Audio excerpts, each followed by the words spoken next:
सारा राज्य रे वर्तमान नयागढ़ जिलार समस्या को लेकिन सबुठी चर्चा। नयागढ़ एसपी को बदली करा जाऊ, नयागढ़ जो एडिशनल एसपी रही सुभाष पंडा तांको बदली करा जाऊ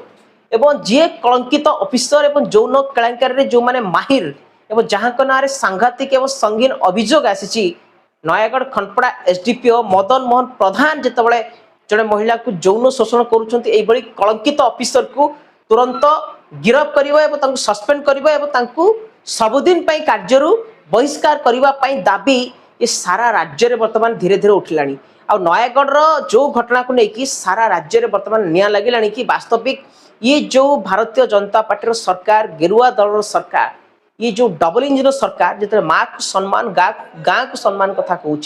तेबे एठी जड़े महिलाटी को जेतबले पुलिस बाबू रूम को डाकुची यौन शोषण करने शोवाई धरवाई सेक्सुअल हारासमेंट करुची एवं एफआईआर तांको ना रेजिस्ट्रेशन होनी जेतबले डीजी पाखक अभियोगकारी जाउछंती प्रेस कॉन्फ्रेंस करुछंती तापरे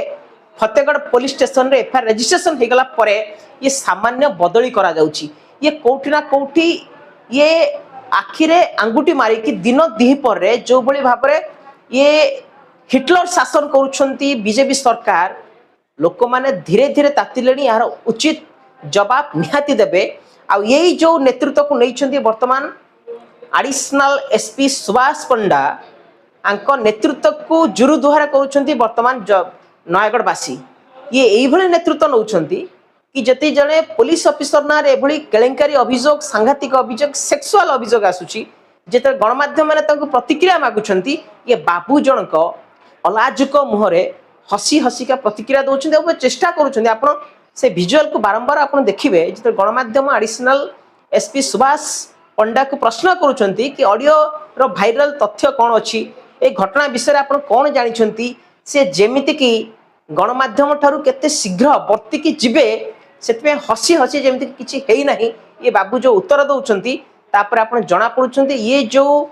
एसडीपीओ पूर्वतन एसडीपीओ मदन मोहन प्रधान बाबू को एमाने लुचेई देइछंती एवं तांकु कळे बळे कौशल खसेबा पई चेष्टा करुछंती एवं तांकु समय दिया जाउची ये केमती एडवांस बेल रे आसिकी बाबू पुणी माँ भूणी मानकु एमिति फोन रे चैटिंग करिवे सेक्सुअल हारासमेंट करिवे धमक चमक देबे। ये होउची नयागढ़ जिला पुलिस प्रशासन रो नीति नैतिकता।